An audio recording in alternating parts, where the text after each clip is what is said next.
گلاب شہزادی۔ بہت پرانے وقتوں کی بات ہے کہ کوہ قاف کے دامن میں گلستان رم نامی ایک ایسی سلطنت تھی جہاں کے پھول کبھی نہیں مرجھاتے تھے اور ہواؤں میں ہمیشہ سندل کی خوشبو بسی رہتی تھی۔ اس سلطنت کے بادشاہ سلطان ذیشان ایک نہایت رحم دل انسان تھے، مگر ان کے آنگن میں اولاد کی کلی نہ کھلنے کی وجہ سے پورا محل اداس رہتا تھا۔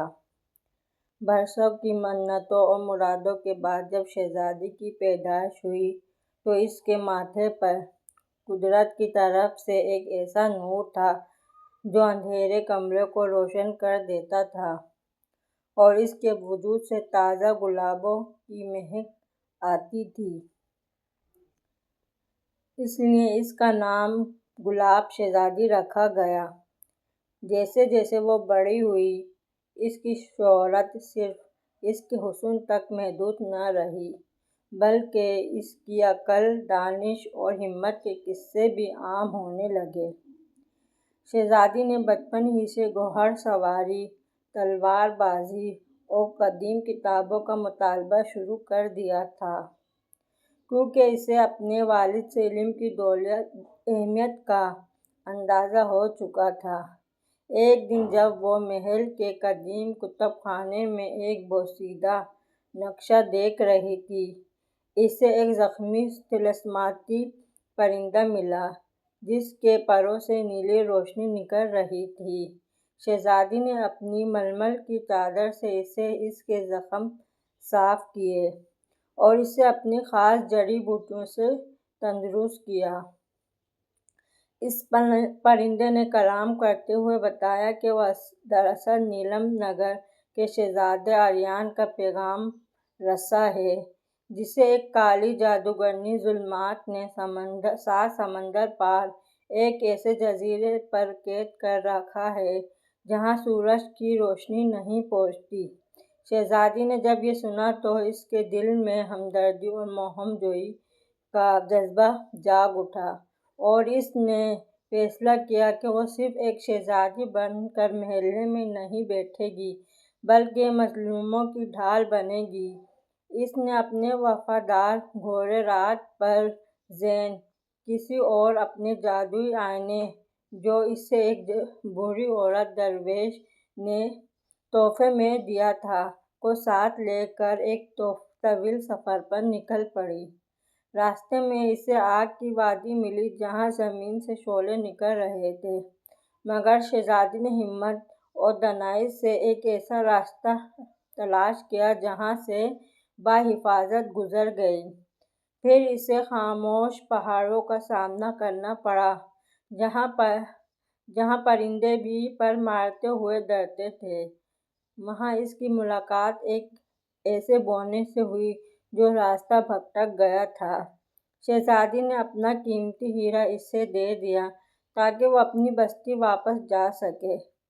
اس نیکی کے بدلے بونے نے اسے ایک ایسی انگوٹھی دی جسے پہننے سے انسان دوسروں کی نظروں سے اوجھل ہو سکتا تھا۔ جب شہزادی بالآخر جادوگرنی کے جزیرے پر پہنچی تو وہاں کا منظر انتہائی خوفناک تھا۔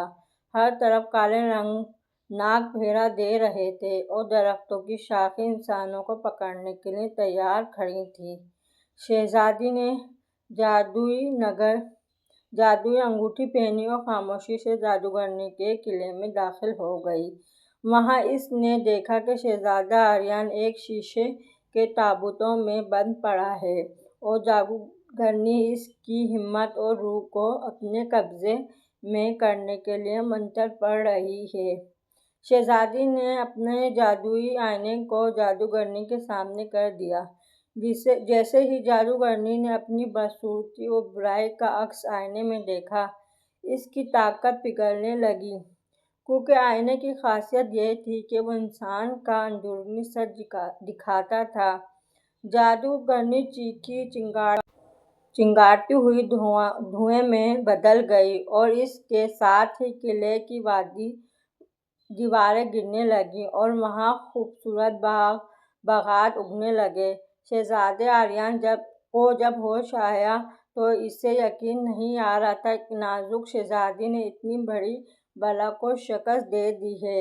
ان دونوں نے مل کر اس جزیرے کے قیدیوں کو رہا کروایا اور وہاں امن کا پرچم لہرایا۔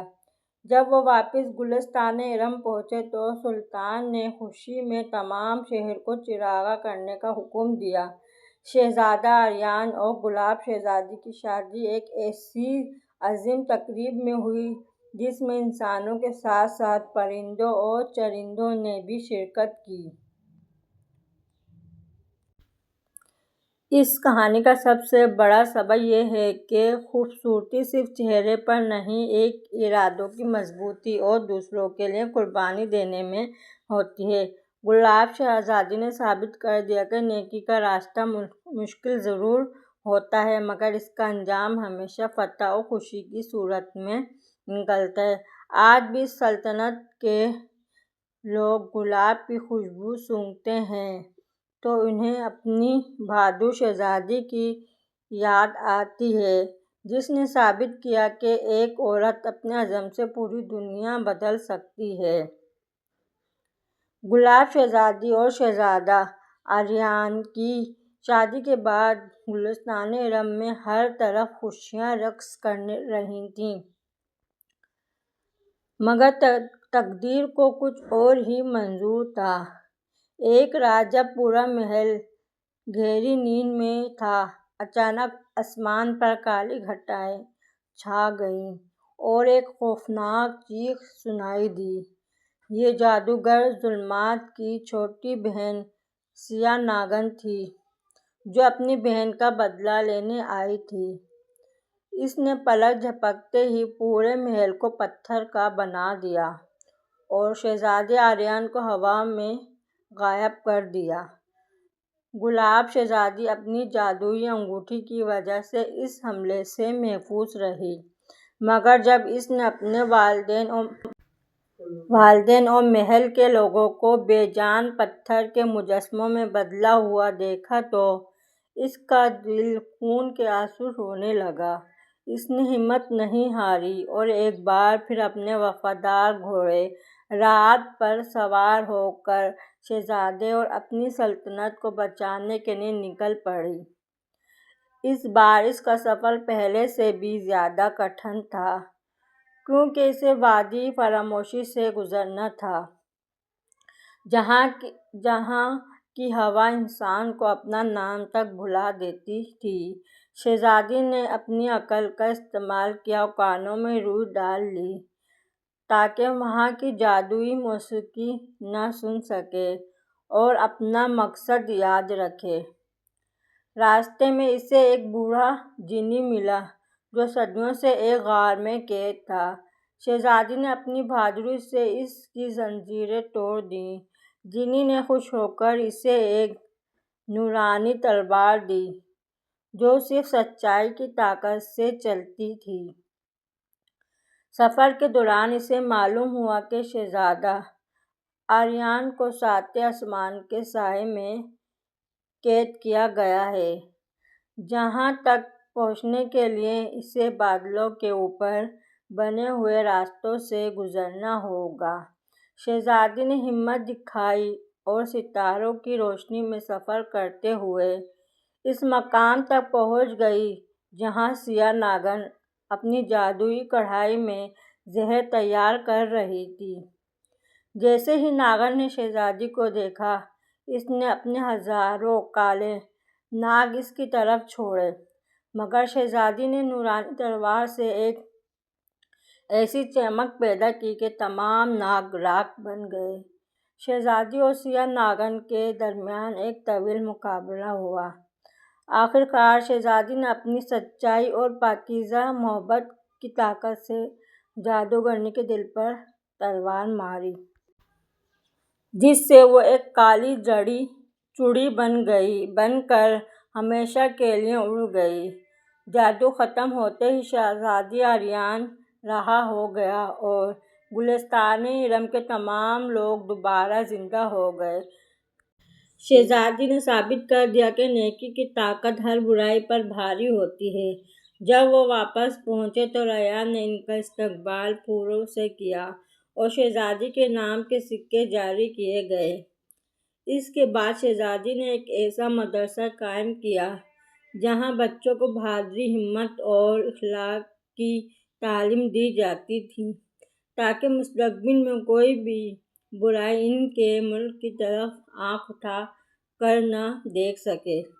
یہ کہانی ہمیں سبق سکھاتی ہے کہ زندگی میں کتنی ہی بڑی مشکل کیوں نہ آئے، اگر انسان کے ارادے چٹان کی طرح مضبوط ہوں تو وہ تقدیر کا رخ بدل سکتا ہے۔